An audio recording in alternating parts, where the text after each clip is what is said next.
What's up guys, Archaon here, and today I want to talk about what Nintendo may have planned for September 2022. Just a small disclaimer before we start. I am not in any way an insider or leaker. I don't have any knowledge about what Nintendo will do. This is pure speculation and theorizing, and my theory could of course end up being wrong. So with that out of the way, let's get into this video. So after the year 2020, when Nintendo didn't have a single mainline Nintendo Direct, they went back to their normal schedule of 3 big directs per year in 2021. One in February, one in June, and one in September, just like how their schedule had been for several years before 2020. Then 2022 came and we got that big February direct, which made it seem like Nintendo would once again go for their 3 big directs per year.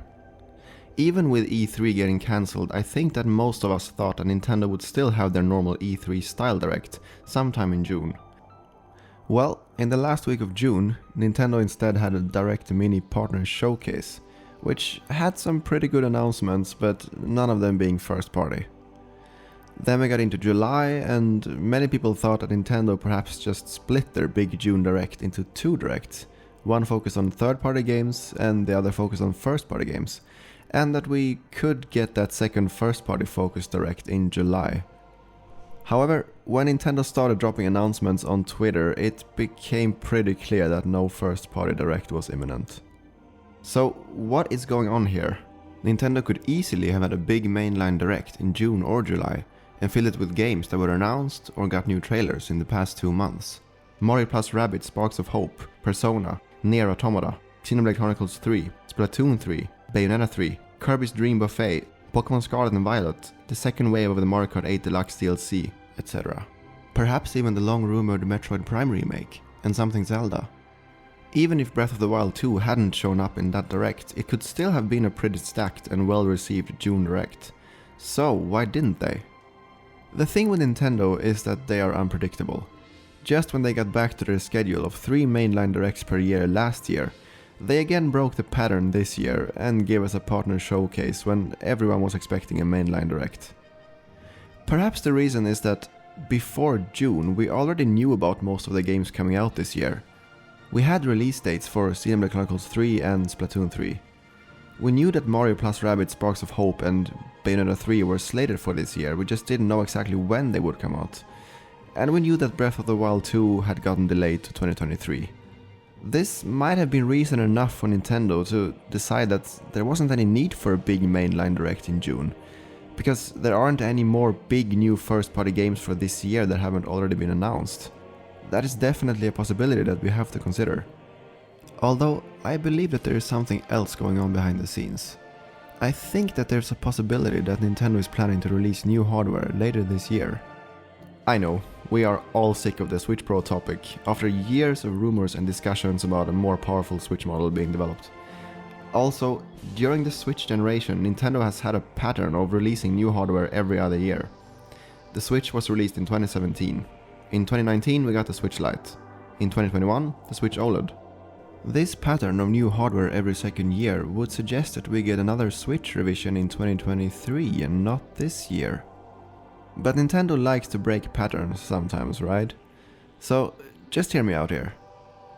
In 2019, at one of Nintendo's investor meetings, they declined to answer a question about the then rumored Switch Mini, as it would ruin the surprise. Later that year, we got the Switch Lite and the red box Switch.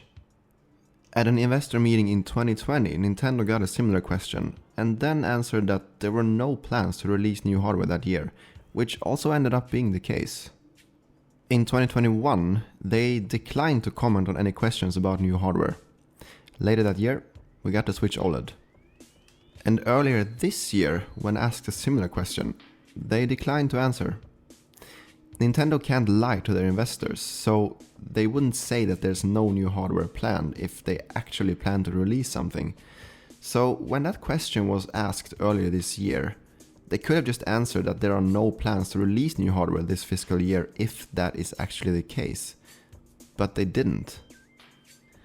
In another investor meeting this year, on the 29th of June, Nintendo showed numbers of their year-to-year spending on raw materials, which they use to produce their consoles.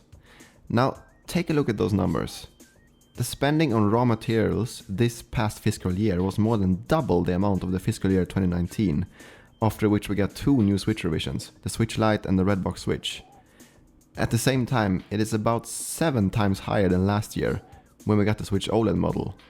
Now, it should be noted that the supply issues and high inflation rates cause rising costs and therefore require more money to be spent, but is it reasonable that only supply issues and higher costs would account for that massive increase in spending? In July, some people noticed that Nintendo had listed some of their Switch trailers as private. This is usually something that companies do before announcements of new hardware, to not get the new trailers mixed up with old ones. So this sparked a lot of hype and expectations that the reveal of a new Switch model was imminent. Although the former Nintendo of America employee Kit Ellis pointed out that this was more likely due to licensing than a new Switch revision, and they were probably right because no new revision was announced.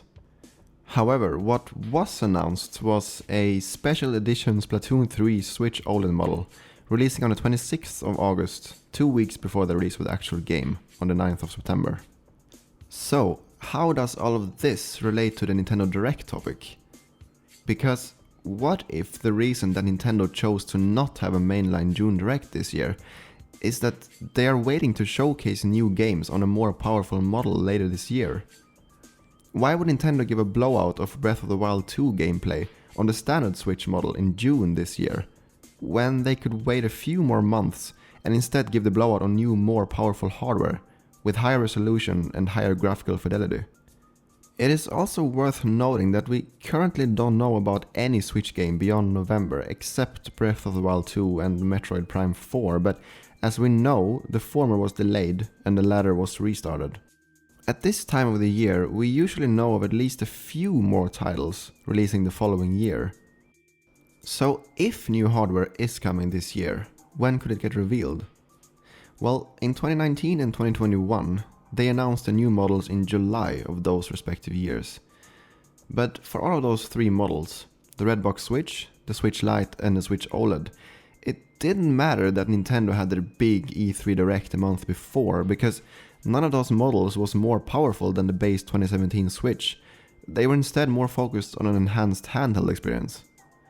But that wouldn't be the case this year if a Switch Pro is actually coming. The Switch Lite got announced a little over 2 months before its release, while the Switch OLED got announced about 3 months before its release. We now know that Nintendo will release the Splatoon 3 OLED model on the 26th of August, which makes a Switch Pro announcement in August unlikely, because why would they announce a new, more powerful model before a special edition OLED model is released? That doesn't really make much sense to me. I also find it highly unlikely that they would release a Switch Pro in December. As the Lite and OLED models were revealed at least 2 months in advance, this basically leaves only one possible option if a Pro model is actually released this year. Revealed in September and released in November.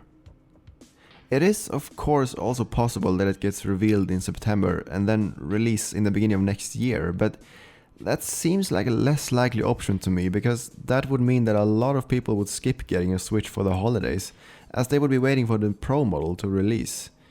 Nintendo would therefore most likely miss a lot of sales if they were to do that. So let's consider a September reveal and a November release. Now check this out. On a Chinese forum, someone leaked that a Splatoon 3 OLED model would be announced before it actually got announced. And this person expects a new Switch model to be announced in September. Interesting. Now, let's continue this train of thought. What else usually happens in September? The big fall direct. What if they reveal the Switch Pro in or shortly before the September Direct, and then showcase their upcoming lineup running on the more powerful hardware in that Direct? I could see them holding that Direct on the 13th or 14th of September, which is the week after the release of Splatoon 3. There is also yet another thing happening in September: the Tokyo Game Show. It will return to an in-person event this year from the 15th to the 18th of September. The interesting thing is that Nintendo will actually be one of the participants this year, which they weren't last year. So what if they hold the Direct on the 13th or the 14th and then showcase the new model and games running on it at the Tokyo Game Show? This is of course just speculation, but it just seems like such a good venue for showcasing and promoting a new model. So let's consider November as a release month. Nintendo has a history of releasing new hardware alongside a game, so what game could that be? Well, the OLED model was released and promoted alongside Metroid Dread, which seemed like a pretty good and successful approach. Now, what heavily rumored game is said to release in November? Metroid Prime Remake. The original Metroid Prime, which is actually my favorite game ever made, was one of the best looking games for its time when it released back in 2022. So what better game to showcase the graphical power of the new Switch model than a modern remake of Metroid Prime? It just seems like the perfect game for that. I want to bring up one last point that may or may not have anything to do with the SwitchPro topic. One of my most anticipated games for this year is Hogwarts Legacy, which is supposed to release this holiday for both current gen and last gen platforms, which also includes Switch. The interesting thing about the Switch version is that they don't seem to want to specify whether it will run natively or be cloud-based. Community manager Chandler Wood was asked about this on Twitter, and this is how they responded. "We don't have any more details right now except to confirm that yes, Hogwarts Legacy is coming to the Switch." What if they don't want to specify whether it is a native or cloud-based version because it will run natively on the Switch Pro and be a cloud version for the other models? It could also be a case of them not being certain yet whether they will be able to make it run good enough natively on the Switch or not, but either way, I at least think it is a point worth discussing. So let's summarize all of those puzzle pieces. Nintendo not answering questions about new hardware. A massive increase in spending on raw materials.